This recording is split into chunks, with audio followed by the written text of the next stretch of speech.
अल्हम्दुलिल्लाहि वहदा वस्सलातु वस्सलामु अला मन ला नबिय्य बअदा अरसल रसूलहु बिल हुदा व दीनिल हक़ लियुज़हिरहु अलद्दीनि कुल्लि वलौ करिहल मुशरिकून व सल्लल्लाहु अलन नबिय्यिल करीम व अला आलिहि व सहबिहि व अहलि बैतिहि व मन तबिअहुम अजमईन। अम्मा बाद,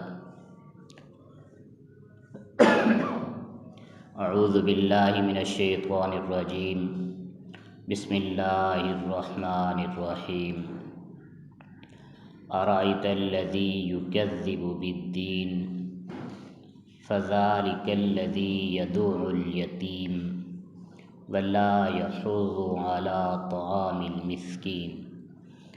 आमन्तु बिल्लाहि सदक़ल्लाहुल अज़ीम व बल्लगना रसूलुन नबियुस सादिकुल वादुल अमीन।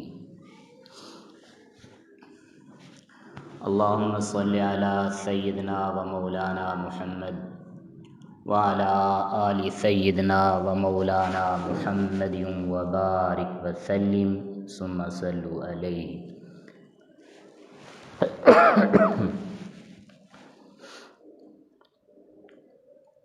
इस्लाम के बुनियादी अकायद में से एक अकीदा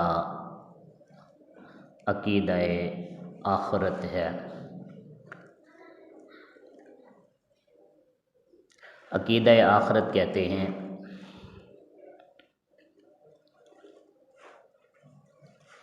कि ये आलम जब मुकम्मल हो जाएगा फिर अल्लाह रब्बुल इज़्ज़त एक दूसरा आलम शुरू फरमाएंगे, उसे आलमे महशर कहते हैं। महशर का माना होता है वाज़ेह करना। मुराद ली जाती है कि हिसाब किताब का होना। अल्लाह ताला ने अपने बंदों को, अपनी मखलूक़ात को जो अख्तियारात अता फरमाए, इस पर रोज़े महशर हिसाब लिया जाएगा कि आपने अपने अख्तियारात को किस तरीके से इस्तेमाल किया, जायज़ या नाजायज़।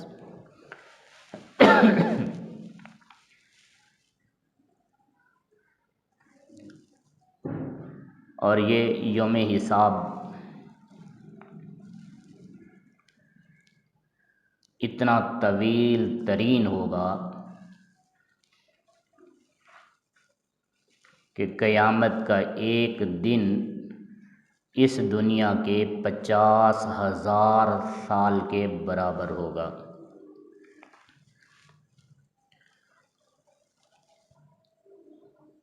और सूरज 1 या 1.5 कमान के फासले पर ज़मीन के करीब होगा।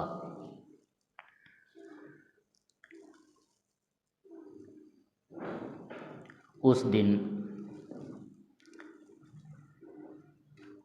जलाले खुदाबंदी की वजह से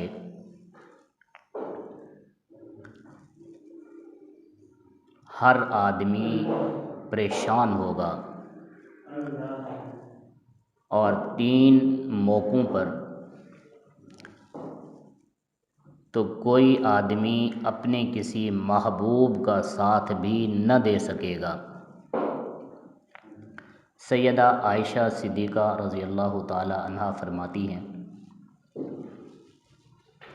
मैंने पूछा अपने महबूब सल्लल्लाहु ताला अलैहि वसल्लम से,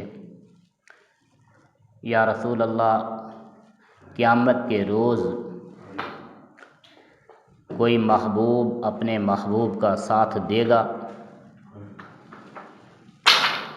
आका सल्लल्लाहु अलैहि वसल्लम ने इरशाद फरमाया, 3 मौक़ों पर कोई किसी का साथ नहीं देगा। उनमें से एक मौका जब नामे आमाल उड़ेगा, उस वक़्त हर आदमी इस बात पे परेशान होगा कि न जाने नामाए आमाल दाएं हाथ में मिलता है या बाएं हाथ में मिलता है। दूसरा, जब आमाल का वज़न किया जाएगा कि न जाने हमारे नामे आमाल में नेकी अपना वज़न रखती भी है या नहीं रखती। तीसरा, उस वक़्त कि जब पुल सरात पर से गुज़र होगा।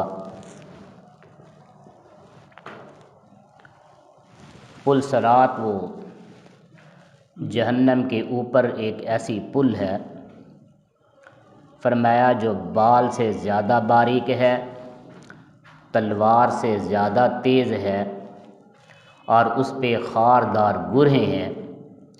कुछ लोग वहाँ से बरकर रफ्तारी से गुज़र जाएंगे और कुछ लोग वहाँ से हवा के झोंके की तरह गुज़रेंगे। कुछ गिरते पड़ते गुज़र जाएंगे और कुछ लोग वहाँ से खराश खाकर कट कर जहन्नम में जा गिरेंगे। ये उनके आमाल की बदौलत होगा। और इसी महशर के रोज़ आदमियों को उनके जिस्म पे उनके आमाल के मुताबिक पसीना होगा, जो पसीना मुंह में लगाम की तरह गिरेगा। हर आदमी अफरा तफरी में होगा, जाने कि उसका क्या बनता है। अब ये अक़ीदा क़यामत कुरान की कई सारी आयतों से साबित है और रसूलुल्लाह सल्लल्लाहु अलैहि वसल्लम के बहुत से फरमूदात से साबित है।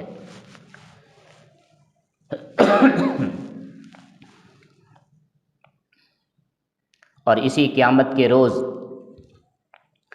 जब अल्लाह रब्बुल इज़्ज़त इरशाद फरमाएंगे कि क्या आपके पास मेरे बुजुर्गीदा चुने हुए बंदे नहीं आए थे जिन्होंने आपको समझाया हो कि हक़ क्या है, बातिल क्या है। कुछ लोग उस वक़्त भी इनकार करेंगे कि हमें तो ख़बर ना हुई। तो कुरान कहता है, अल्लाह रब्बुल इज़्ज़त उनके मुंह पर मोहरें सबत करेंगे। नख्तिमु अला अफ़वाहिहिम व तुकल्लिमुना अयदीहिम व तशहदु अर्जुलुहुम बिमा कानू यक्सिबून व तशहदु अर्जुलुहुम बिमा कानू यक्सिबून। हम उनके मुंह को बंद कर देंगे और उनके हाथों से बुलवाएंगे, उनके पाँव शहादतें देंगे कि ये लोग क्या करते रहे हैं।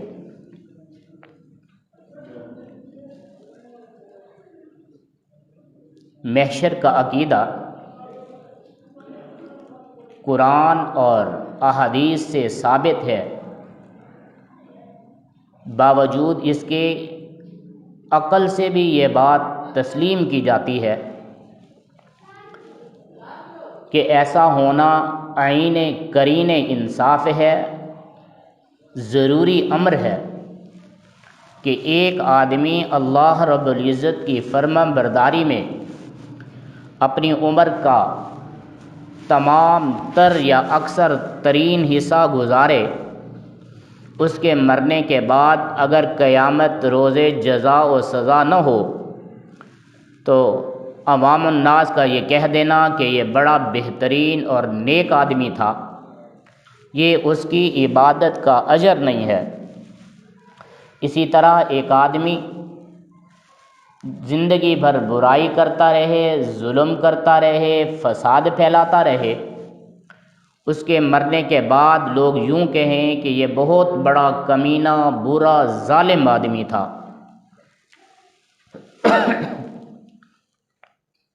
तो ये उसके किए का बदला नहीं है।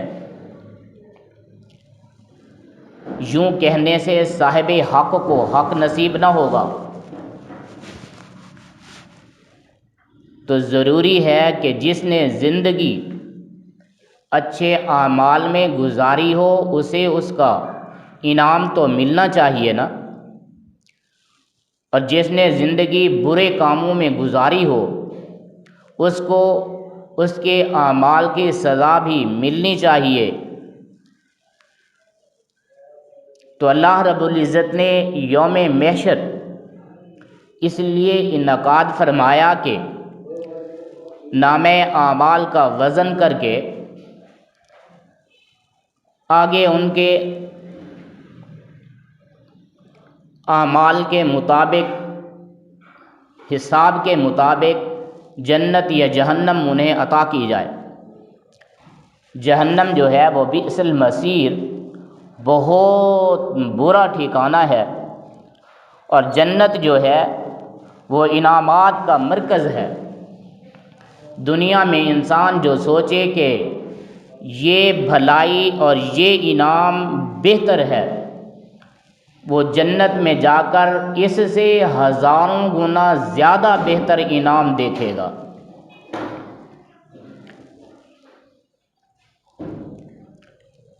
लेकिन कितने हैं वो लोग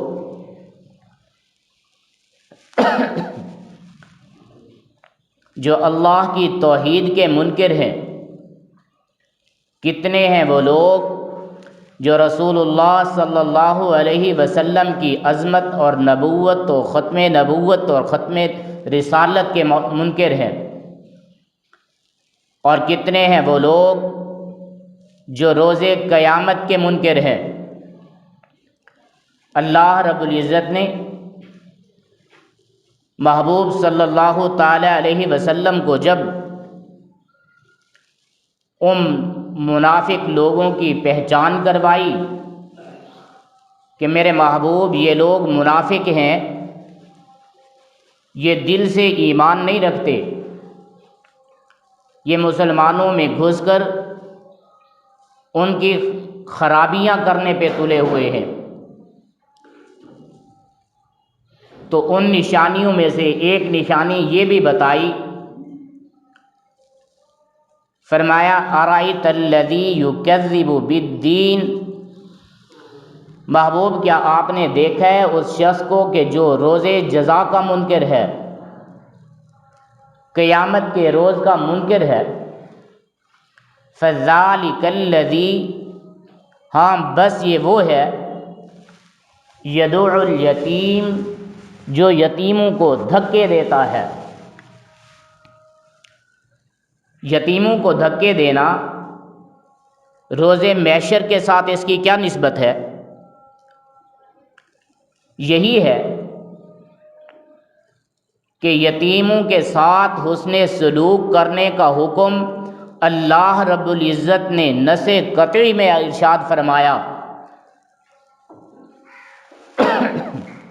अगर उसे रोज़े महशर पे यकीन होता कि क़यामत के रोज़ परवरदिगार को हमने अपने आमाल का जवाब देना है, तो वो अपने दीगर आमाल की तरह इस अमल को भी संभालता कि अपने होते हुए किसी यतीम को लावारिस न छोड़ता और उसकी खिदमत करता रहता। अब जो यतीम को धक्के देता है, उसके साथ तावन नहीं करता, उसके हकूक़ को अदा नहीं करता, उससे मोहब्बत नहीं करता, उससे बदसलूकी करता है, तो ये बड़ी निशानी है कि यही आदमी असल में क़यामत के दिन का मुनकिर है, रोज़े हिसाब का मुनकिर है। अगर ये रोज़े हिसाब का मुनकिर न होता तो यतीम के साथ ये सलूक न करता।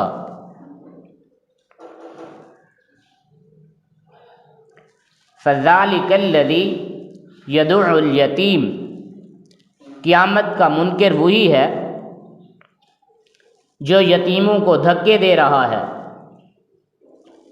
वला यहुज़्ज़ु अला तआमिल मिस्कीन, मिस्कीनों को खाना खिलाना तो दूर की बात है, किसी और को मिस्कीनों को खाने खिलाने की रग़बत भी नहीं देता, तरग़ीब भी नहीं देता।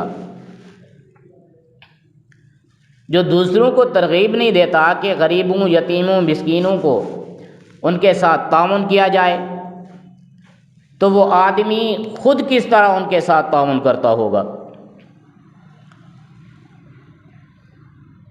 ये बुख़्ल माल, यतीमों के साथ हुस्ने सलूक न करना और मिस्कीनों के साथ खाना न खिलाना, यहाँ तक कि तरग़ीब भी न देना, ये असल वजह है कि ऐसा आदमी रोज़े क़यामत पे यकीन नहीं रखता।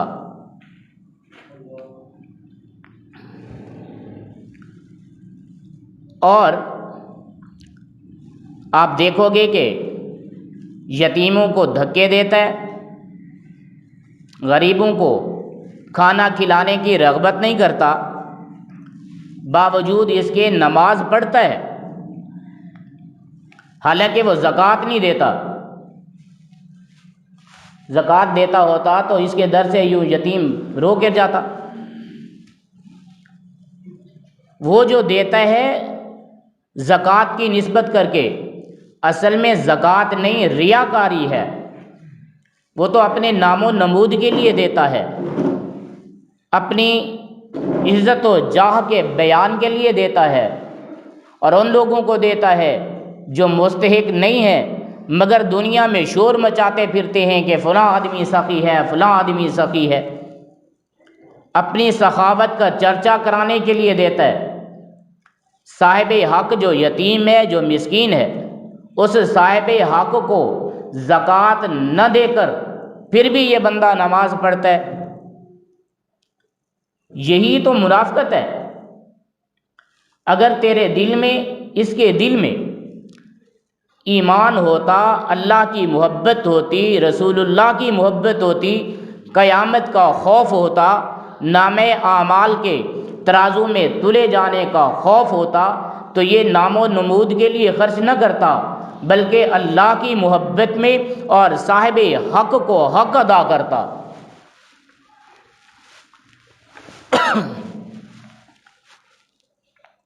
अब ये नमाज पढ़ रहा है, लेकिन नमाज भी कब? क्या ये पंजगाना नमाजी है?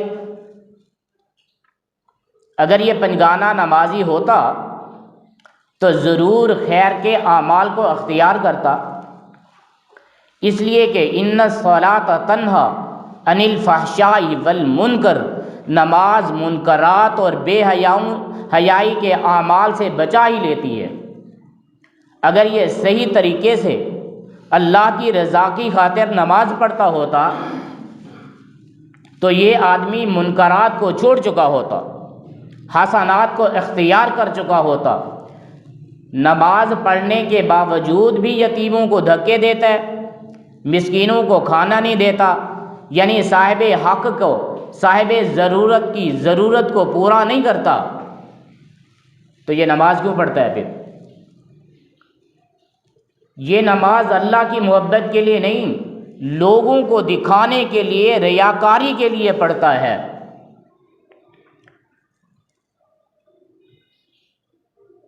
ये आदमी जो ज़कात तक देने को तैयार नहीं है, ज़कात कितनी होती है?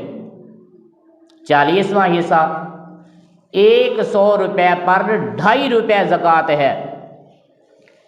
जो इतनी मामूली और कलील तरीन रकम भी देने को तैयार नहीं है, तो ये ज़िंदगी का इतना वक़्त नमाज में सर्फ क्यों करता है? इसलिए नहीं कि अल्लाह की मोहब्बत है, अल्लाह का फरमान है। असल वो नमाज इसलिए पढ़ता है कि लोगों को दिखाया जाए, लोग ये ना कहें जो ज़कात नहीं देता उसका तो किसी को पता नहीं चलता कि ये बखील है, ये सखी है, देता भी है या नहीं देता। अब नमाज ना पढ़ेगा तो सबके सामने होगा ना कि ये बंदा बेनमाजी है। तो ऐसा आदमी अपनी नमाज से है तो गाफिल, लेकिन दिखाने के लिए पढ़ लेता है। घर में बंद हो तो नहीं पढ़ता, मस्जिद में फंस जाए तो पढ़ लेता है। अब मस्जिद में भी आया तो वो नमाज पढ़ ली जो इमाम के पीछे हो, और उसके अलावा भाग जाता है। क्यों भाई? असल ये है कि इसके दिल में रोज़े जज़ा का यकीन पुख्ता नहीं है। असल ये है कि ये क़यामत के दिन पे पूरा ईमान नहीं रखता, इसलिए यतीमों की ये रहम दिली नहीं करता, यतीमों पर मिस्कीनों के साथ अच्छा सलूक नहीं रखता, उनकी खिदमत तवाज़ो नहीं करता। फिर जो नमाज पढ़ता है तो नमाज भी गफलत के साथ पढ़ता है और फिर लोगों को दिखाने के लिए पढ़ता है। कुरान कहता है फ़वैलुल लिल मुसल्लीन, ऐसा नमाजी भी जहन्नम में जाएगा। इसलिए कि अल्लज़ीना हुम अन सलातिहिम साहून, कि अपनी नमाज से गाफिल रहता है। अल्लज़ीना हुम युराऊन, इसलिए कि ये नमाज लोगों को दिखाने के लिए पढ़ता है। चौक के सारे साथी नमाज पे गए हैं, अब अगर ये दुकान बंद नहीं करता या यहाँ से उठकर मस्जिद में नहीं जाता तो लोग कहेंगे फ़लाँ साहब जो है बेनमाजी है। अब लोगों के कहने के डर से वो मस्जिद जाता है तो फिर नमाज तो नहीं पढ़ता ना। अच्छा, वो पढ़ता भी है तो वही फ़र्ज़ पढ़ता है। हालांकि रोज़े क़यामत अल्लाह रब्बुल इज़्ज़त जब नमाज का हिसाब लेंगे तो जब वो नमाज का हिसाब कामिल नहीं निकल पाएगा तो इरशाद फरमाया जाएगा कि देखो इसके नामे आमाल में कहीं नवाफिल भी मौजूद हैं। अगर नवाफिल मिल गई तो उन नफलों को फ़र्ज़ों के वज़न में तोलकर बराबर किया जाएगा। अब जिनके पास नफलें भी ना हों और फ़राइज़ भी पूरे ना हुए तो फिर क्या होगा? यहाँ तो कह देते हैं ना जी, नफलें पढ़ना बड़े आदमियों का काम है, नेक आदमियों का काम है, हमसे फ़राइज़ पूरे हो जाएं बस इतनी काफ़ी है। मैं भी कहता हूँ कि फ़राइज़ पूरे हो जाएं बस ये काफ़ी है, लेकिन फ़राइज़ का पूरे करने का तरीक़ा भी हमें मालूम है कि नहीं है। और हमारे जो फ़राइज़ हैं, हम जो नमाज फ़राइज़ अदा करते हैं वो सबके सामने है। कोई नमाज का सही तरीक़ा चाहे तो वो जनाब सहाबा कराम के दर अक़दस पे पहुँचे। हज़रत अली रज़ी अल्लाह ताला अन्हु नमाज पढ़ रहे हैं, दुश्मन ने तीर मारे, आपके जिस्म अक़दस से खून निकला, साथ में सोए हुए आदमी तक पहुंचा। वो खून की वजह से उठा, उसने देखा कि हज़रत अली रज़ी अल्लाह ताला अन्हु नमाज में हैं और उनके जिस्म पर तीर लगे हुए हैं, वहाँ से खून बह रहा है। उसने इंतज़ार की, जब हज़रत ने नमाज ख़त्म की तो उसने कहा हज़रत आपको तीर लगे हुए हैं, मैं चाहता हूँ कि ये तीर निकाल लूँ, कहीं आपकी शहादत का सबब न बन जाए। तो हज़रत अली ने इजाज़त दी। जब उन्होंने तीर निकालने की कोशिश की तो हज़रत अली ने मना फरमाया रोक के मुझे तकलीफ़ हो रही है। उसने कहा हज़रत फिर क्या करें, ये जहर के बुझे हुए तीर हैं, इनको निकालना तो ज़रूरी है। हज़रत ने फरमाया ठहर, फिर मैं 2 रकात नमाज नफिल पढ़ता हूँ, फिर उसके बाद निकाल लेना। हज़रत अली करमल्लाहु वजहू ने नफल की नीयत की, नमाज में गए और सहाबी ने तीर निकाल लिए। बाद सलाम आपने पूछा क्या तूने तीर निकाल लिए? फरमाया जी हाँ मैंने तीर निकाल लिए, क्या आपको खबर न हुई? फरमाया नहीं, अली अल मुर्तज़ा जब नमाज पढ़े तो उसे किसी और चीज़ की खबर नहीं होती, अगरचा कोई चाहे अली के जिस्म के टुकड़े टुकड़े कर दे तब भी खबर नहीं होगी। कहते हैं फ़र्ज़ पूरे हो जाएं तो फ़र्ज़ों का पूरा करना कोई आम बात है। जो हम नमाज पढ़ रहे हैं वो हमें पता है। हज़रत इमाम ज़ैनुल आबिदीन रहमतुल्लाह अलैहि नमाज पढ़ रहे थे। सर्दियों का मौसम था, अंगीठी जली हुई थी। कुछ देर बाद मालूम हुआ कि उनके कमरे में आग लग गई। अहबाब दौड़ आए, दरवाज़ा खटखटाया लेकिन जवाब न मिला। फिर खटखटाया, फिर भी जवाब न मिला। फिर खटखटाया, यहाँ तक कि साथियों ने सोचा कि हज़रत शहीद हो गए हैं, आग लग गई है हज़रत को, अब दरवाज़ा तोड़ के उनको निकालना चाहिए। फिर एक मरतबा बजा के देखें, अगर नहीं खुलता तो दरवाज़ा तोड़ देंगे। इतने में हज़रत इमाम ज़ैनुल आबिदीन रहमतुल्लाह अलैहि ने दरवाज़ा खोला। साथियों ने पूछा, हज़रत कमरे में आग लग गई, आपको खबर न हुई? फरमाया, मुझे खबर हुई। पता चला आग सामने भी थी, पीछे भी थी, दाएं भी आई, बाएं भी आई, लेकिन लोगों तुम उस आग की फ़िक्र में थे जिसको हवा भी बुझा दे, पानी भी बुझा दे, इंसान बुझा दे।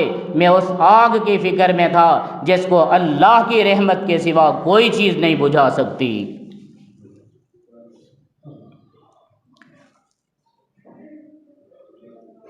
फरमाया कि आदमी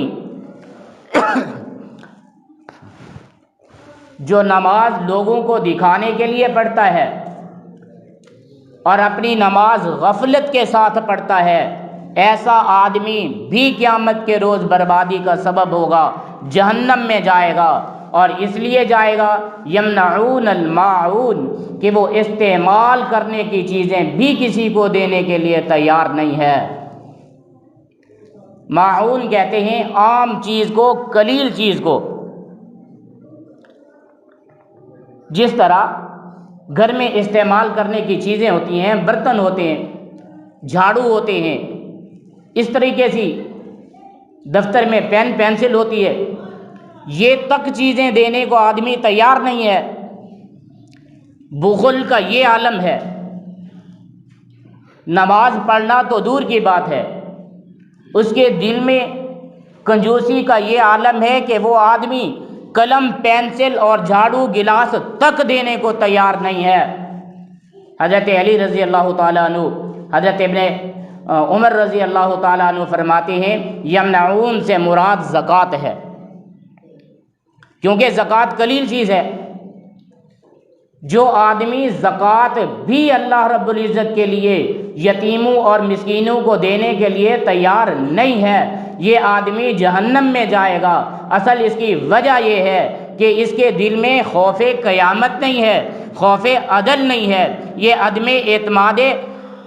अदम एतमाद करता है क़यामत के दिन पर।